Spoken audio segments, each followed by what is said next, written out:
All right, shalom. First and foremost, I want to give all praises to the Most High Yah, and I want to do so in the name of the Son, Yahweh Shai. Today, we are going to talk about Russia and Ukraine. Hot topic right now. You know, everybody looking at it, everybody watching. Some of this you may know, some of this you may not know. But I'll start off with, let me get Ezekiel 35, 2-4. The Most High is showing his wrath and showing some of his power and using Russia to do it. Ezekiel 35. Mm-hmm. Ezekiel 35, 2-4. Son of man? Mm-hmm. Son of man, set thy face against Mount Seir. Set against who? Set thy face against Mount Seir. Mount Seir, Esau, Edom. Keep going. And prophesy against it. And say unto it, thus saith the Most High Yah, behold, O Mount Seir, I am against thee, and I will stretch out mine hand against thee, and I will make thee most desolate. See, Most High is against Mount Seir. He's against Esau. He's going to destroy them. Keep going. I will lay thy cities waste. And that's what you're seeing now. That's what this war is. He tearing their cities up. And thou shalt be desolate, and thou shalt know that I am the Most High. And they go at the end of the day, they go know who did it. Let me get Joel 3, 9-10.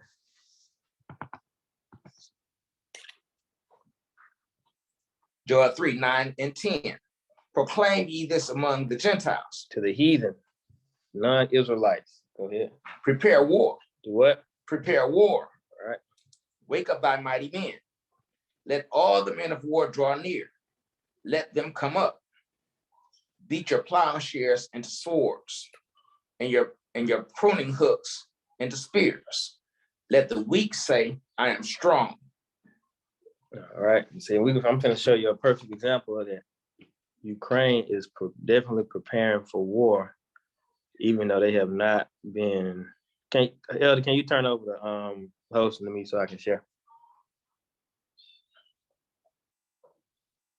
Yeah, Ukraine, you know, they trying to get prepared for war.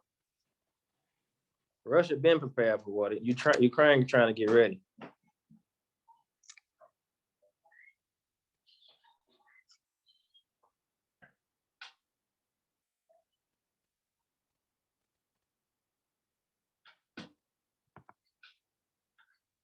Elder, can you hear me?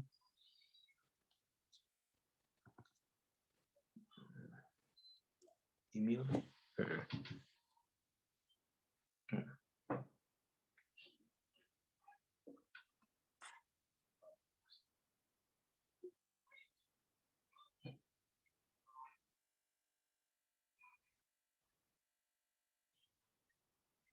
Elder, you there? He can hear you. Ask him, can you turn the hosting over to me? I need to share a video. Okay.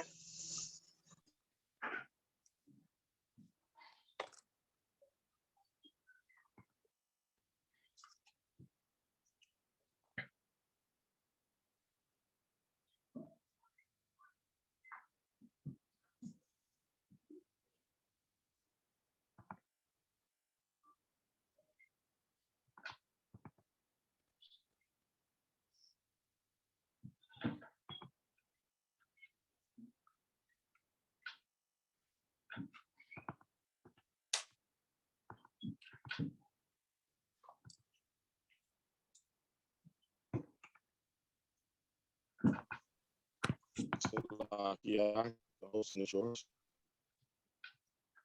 Okay.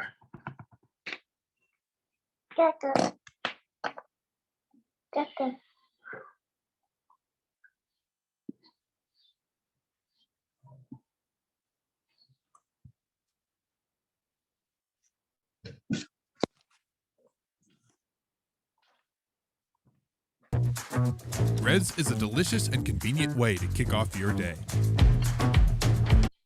What you're about to watch is literally the exact reason why we have the Second Amendment. In a former school building in southeast Ukraine,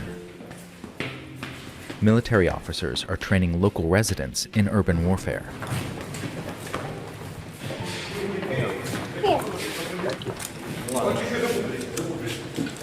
Ну, это то, о чем надо было договариваться с самого начала. Ми їх більше навчаємо тактики ведення бою в приміщенні, тобто відпрацювання захвату всієї будівлі. Вони займаються своїм життям, працюють на заводах, працюють вчителями, економістами, бухгалтерами. Але якщо нам знадобиться і ці люди прийдуть до нас захищати нашу країну, вони вже будуть знати, що їм робити. The Ukrainian government aims to recruit around 130,000 civilians to bolster its defense if a war with Russia breaks out. The military will rely on them to fight. For some of these civilians, this is the first step in becoming part of what the government calls the Territorial Defense Force.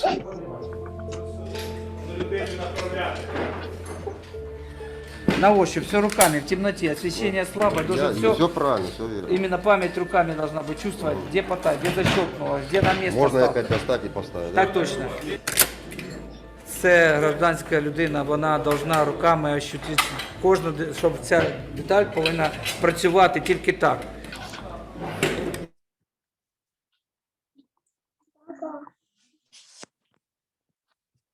All right, you get the point. So you see Ukraine is training their citizens for war. Let me give you some because they know their military isn't strong enough to fight Russia head up. Give y'all some historical contents behind this conflict too. So this is an article from PBS, a historical timeline of post-independence Ukraine. So once upon a time, Ukraine was part of Russia. So in 1991, amid the dissolution of the Soviet Union, Ukraine votes for independence in referendum, with 92% of Ukrainians supporting independence and elects Leonid Kravchuk as president. Ukraine has the second largest population and economy of the 15 Soviet unions. 1994, the Russian, Ukrainian, and US president signed a statement that reaffirms Ukraine's commitment to transfer all strategic nuclear warheads to Russia and dismantle strategic launchers in its territory. The statement also confirms Russian readiness to compensate Ukraine for the value of the highly enriched uranium in the warhead, and those US readiness to assist Ukraine in dismantling the launchers, and specify security assurance Ukraine will have received once it accedes to the Nuclear Non-Proliferated Treaty as non-nuclear weapon states. So Ukraine turned over most of their nuclear warheads way back in '94. So that's one problem I see. February '94, the North Atlantic Treaty Organization, NATO, welcomes Ukraine into its Partnership for Peace, a collaborative arrangement open to all non-NATO countries and post-Soviet states. Ukraine and Hungary become the fifth and sixth members of the partnership. Russia becomes a member that join and conducts various cooperative activities at NATO, including joint military exercises until 2014, when NATO formally suspends ties as the Cold War ended. Russia had opposed the eastern expansion of NATO. However, 13 former partnership members eventually joined the alliance. Skip down. So yeah, you see NATO, well, Russia is not a part of NATO back in '94.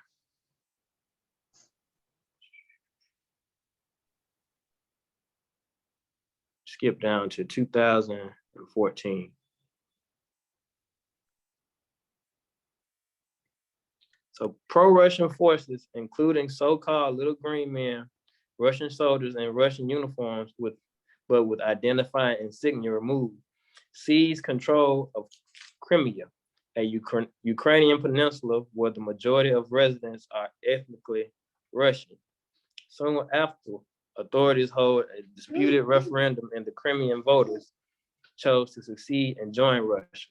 Brussels called the referendum illegal and illegitimate and Washington promises it will never be accepted.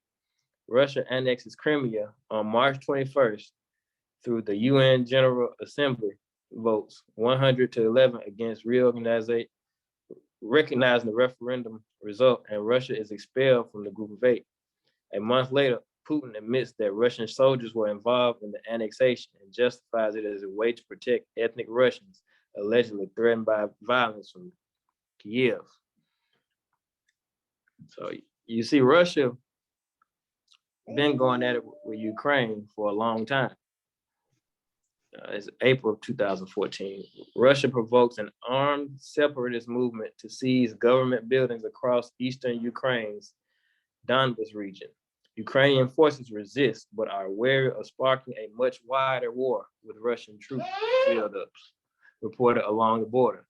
By early 2022, fighting has resulted in more than 14,000 deaths, a quarter of them civilians, and 2 million internally displaced Ukrainians. Part of the regions, the Donetsk and Luhansk, declared themselves independent republics. All right, let me get Ezekiel 38, 2-5.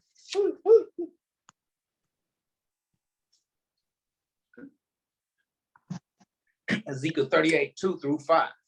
Son of man, set thy face against Gog, the land of Magog, the chief prince of Meshach and Tubal, and prophesy against him. And say, Gog and Magog, that's Russian. Keep going. And say, thus saith the Most High Yah, behold, I am against thee, O God, the chief prince of Meshach and Tubal, and I will turn thee back and put hooks into thy jaws, and I will bring thee forth in all thine army, horses and horsemen, all of them clothed with all sorts of armor, even a great company with bucklers and shields, all of them handling the sword. See, so the Most High is telling you that, you know, in the end, it's gonna be Russia in the center of all the conflict. Keep going on this article.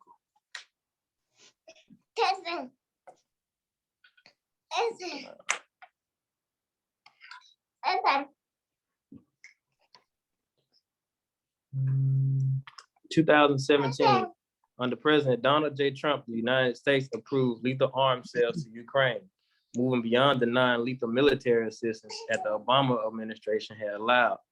That summer, Trump named Kurt Volker as his special envoy for Ukraine negotiations.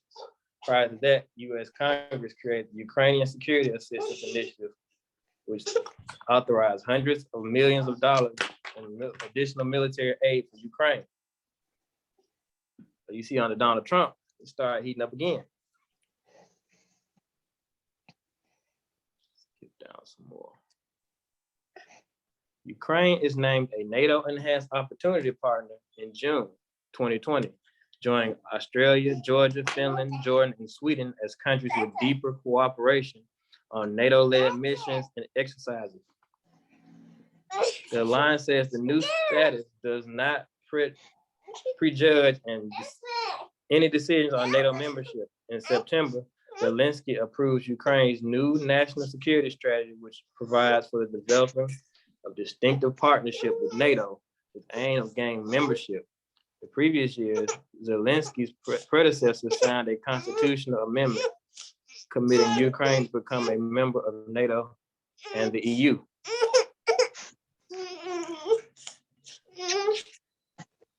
It's April 2020, or 2021, excuse me.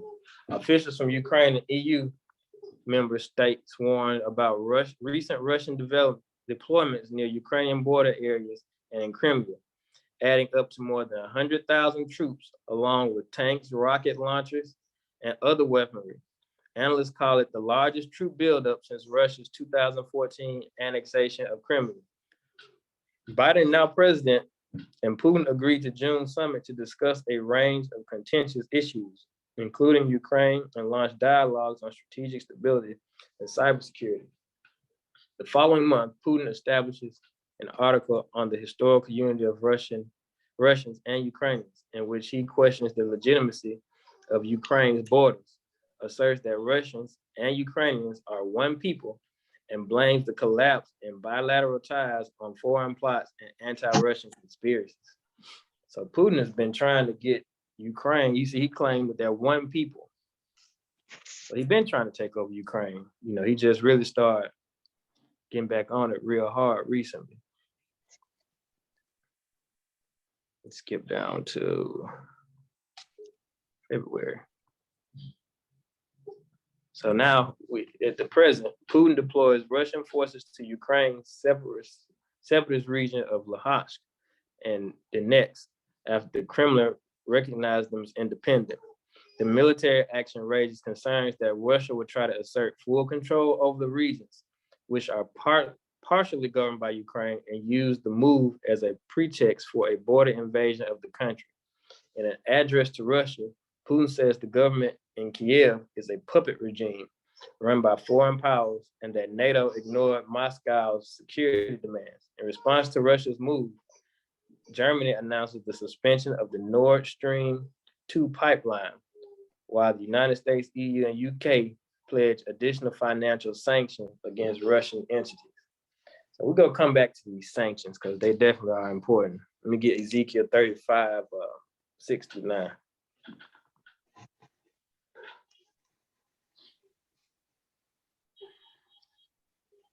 Ezekiel 35, 6-9. Therefore, as I live, saith the Most High Yah, I will prepare thee unto blood, and blood shall pursue thee. Sith thou hast not hated blood, even blood shall pursue thee. Yeah, so you see these, Esau, historically has never hated blood. Everything he got was from war, from taking, killing. Keep going. Thus will I make Mount Seir most desolate, and cut off from it him that passeth out of, and him that returneth. And I will fill his mountains with his slain men, in thy hills and in thy valleys, and in all thy rivers shall they fall that are slain with the sword. I will make thee perpetual desolations, and thy cities shall not return, and ye shall know that I am the Most High. Yep, see, it's the start of the Most High making desolate all of their cities. I'm gonna get another section from another article. This is CNN. Ukraine president says Russian forces are attempting to seize control of Chernobyl nuclear plant. I don't know if y'all know about Chernobyl, like back in the 80s, nuclear power plant had a meltdown. And, that land been tainted for a while. So, who knows, Russia might be trying to do the same thing over again. Ukrainian President Volodymyr Zelensky tweeted that Russian forces are attempting to seize control of the Chernobyl nuclear power plant. Russian occupation forces are trying to seize the Chernobyl. Our defenders are sacrificing their lives so that the tragedy of 1986 will not be repeated, Zelensky tweeted. This is a declaration of war against the whole of Europe, he added. Sounds like the Third World War, if you ask me, though. So, let me read this more. In 1986, the world saw the biggest technological disaster in Chernobyl, the minister tweeted. If Russia continues the war, Chernobyl can happen again in 2022. All right, let me get Jeremiah 49, 7-9. What is it? Jeremiah 49, 7-9. Because if Putin actually goes through and cause another nuclear accident, then come on, go ahead. Jeremiah 49, 7-9. Concerning Edom, thus saith the Most High, is wisdom no more in Teman? It's not wise to cause a nuclear disaster, especially in a country that's right next to yours. Keep going. Is counsel perished from the prudent? Is their wisdom vanished? Flee ye, turn back, dwell deep, O inhabitants of Dedan. For I will bring the calamity of Esau upon him, the time that I will visit him. If grape gatherers come to thee. That was it on there. That was it on there. Yeah. So you see that? Putin, the Most High telling you that he go bring calamity on Edom. Edom is actually going to do it to himself, as you see what's going on now. Because, you know, how foolish do you have to be to disrupt a nuclear plant and cause a potential meltdown? You know, let me get Obadiah 1:8.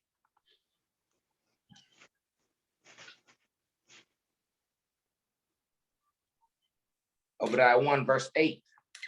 Shall I not in that day, saith the Most High, even destroy the wise men out of Edom, and understanding out of the mount of Esau? So you see that? See, you mean you took all understanding if you want to cause a, you know, nuclear meltdown right next to you, right at your doorstep, basically. But you know, Esau, they so proud. You know, I wouldn't put it past them to do that just to prove a point. You know, they go back into their pride. You don't tell me what to do. Yeah, pretty much. Tell me what to do. Let's see.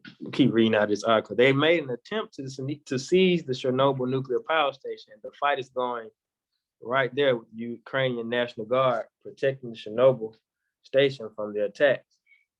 For the first time since the Chernobyl nuclear disaster, after which Ukraine has been protecting together with our European and American friends and allies, the world from another nuclear disaster. We have to defend it against the Russian, again from the Russian forces, she added. So let me get Jeremiah 49, 16, 18.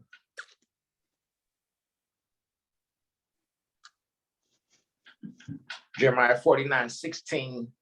Is it through 18? 16. 16 through 18. Thy terribleness have deceived thee, and the pride of thine heart, O thou that dwellest in the clefts of the rocks. You don't know who Esau is by now? It's pretty obvious. Only cavemen on the earth. Keep going. That hold the height of the hill. Though thou shouldst make thy nest as high as the eagle, I will bring thee down from thence, saith the Most High. So, you know, Russia, you know, they look to assert themselves, but in the end, the Most High go bring them down back low, make them small amongst the heathen. And, you know, back on the nuclear disaster, you know, it's scenarios in the Bible where it's talk about something similar to this. Let me get 2 Ezra 16, 24 through 28.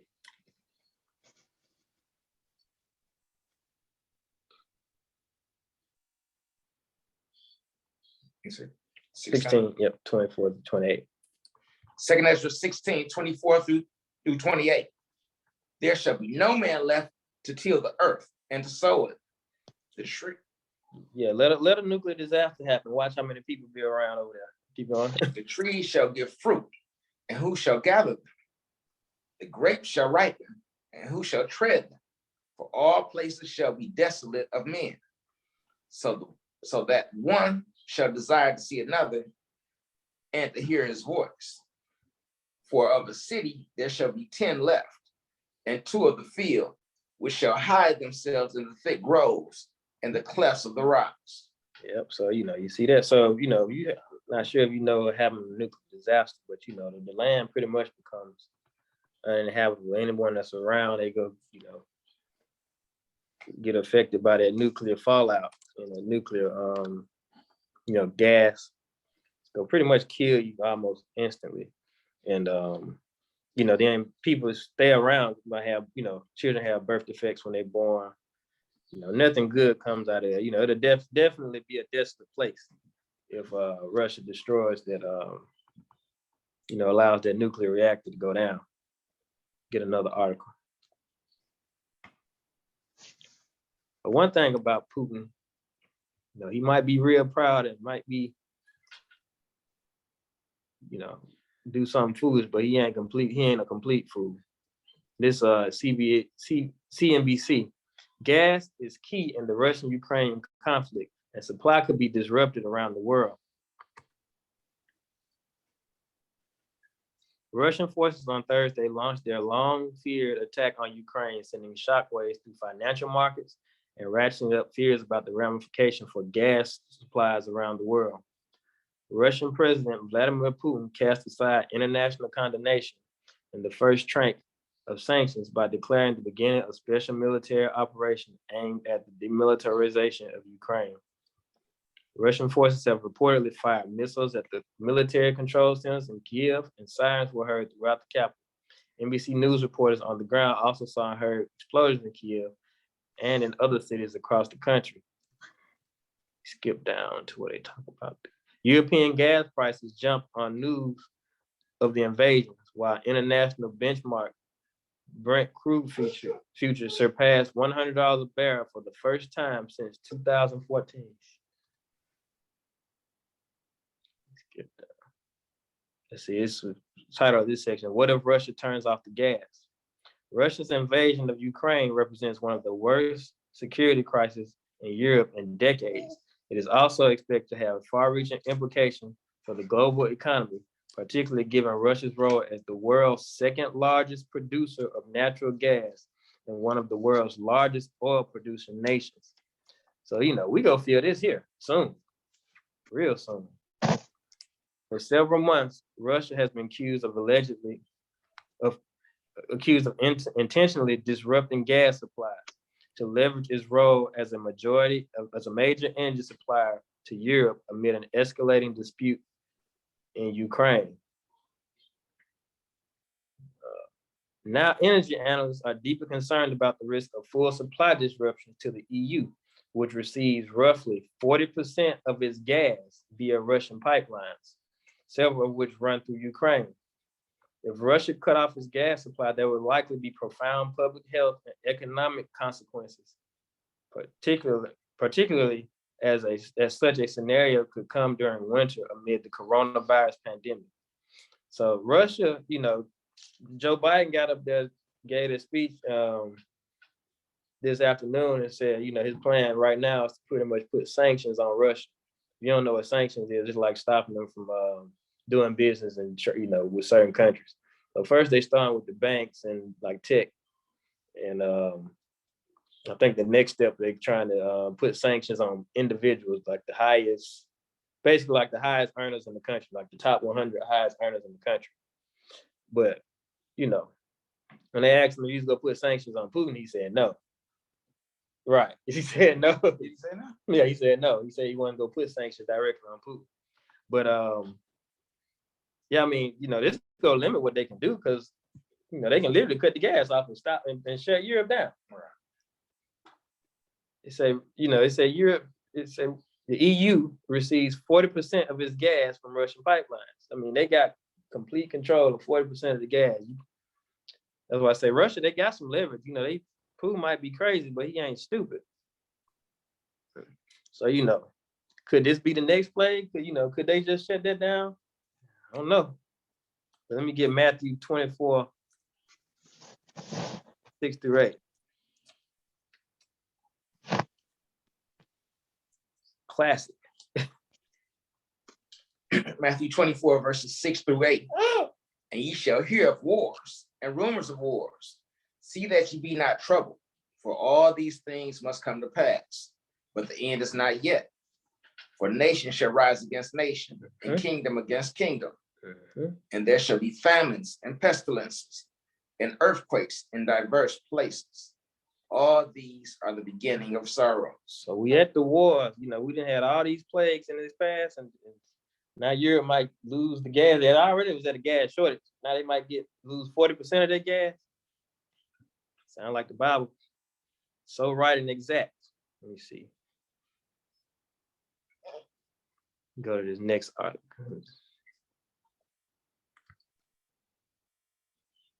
So this is from the same article I was reading earlier, the CNN article. It said the world hasn't witnessed a move like this since World War II, senior U.S. defense officials say. And Third World War ain't looking too far off now, is it? The world has not seen a move like this, nation states to nation states, since World War II. A senior U.S. defense official told reporters Thursday about Russia's attack on Ukraine. Certainly nothing on this size, scope, and scale. The officials warned that if this conflict unfolds the way that here too we have to come to believe it will, it has every potential to be very bloody, very costly, and very impactful on European security with large. This is 100% a war of choice, the Russian President Putin has decided to wage for reasons that are not justifiable, the officials added. So, you know, the experts are saying this could be, you know, this is big, like can come up to be something big like World War II. Let me get 2nd Ezra 16, 37 to 39.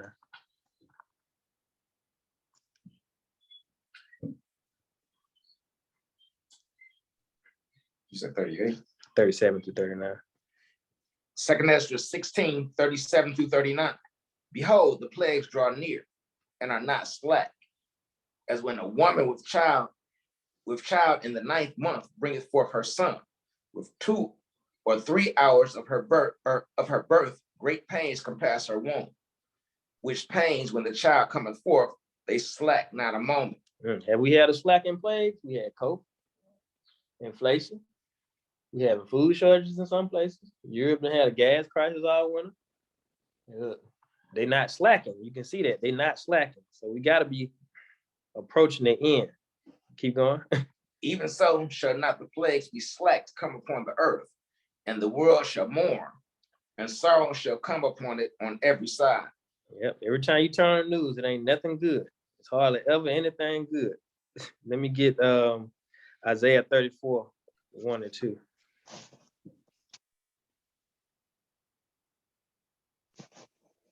Isaiah 34, verses 1 and 2. Come near, ye nations, to hear and hearken, ye people. Let the earth hear, and all that is therein, the world, and all the things that cometh forth of it.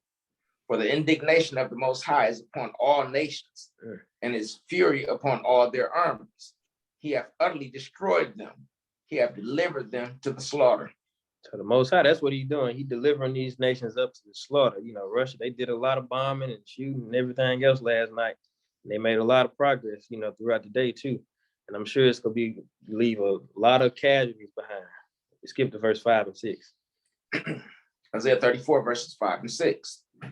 For my sword shall be bathed in heaven. Behold, it shall come down upon Idumea. Upon who? Idumea.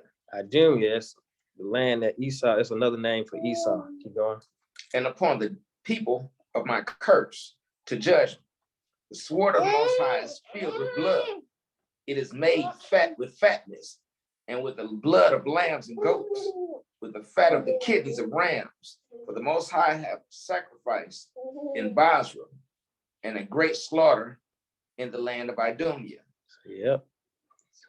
Most High is bringing out his slaughter on Esau. So Israel, what does that mean for us? It could mean one of two things. If you hadn't repented, you know, let me get Amos 5:18. This is what it could mean right here.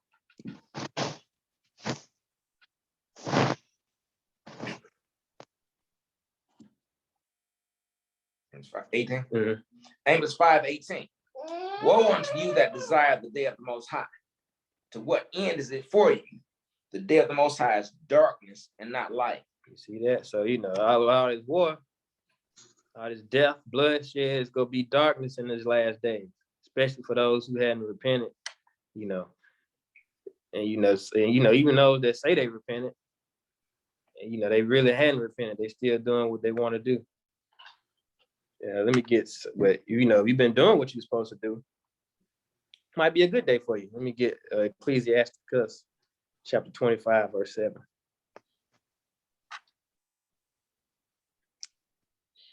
Ecclesiasticus 25 and 7.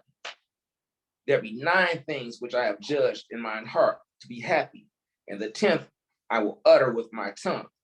A man that have joy of his children, and he that liveth to see the fall of his enemies. See that? The Most High liking seeing the fall of your enemies to joy with your children. You know, that could be a great joy right there. So, you know, we living to see the fall of our enemies. You know, all praise to the Most High for that. You know, just gotta endure to the end, keep the faith, which you don't really even need that much faith right now. You're looking at it happen right here in front of you. But yeah, I'll end it right there. With that, I'll say shalom.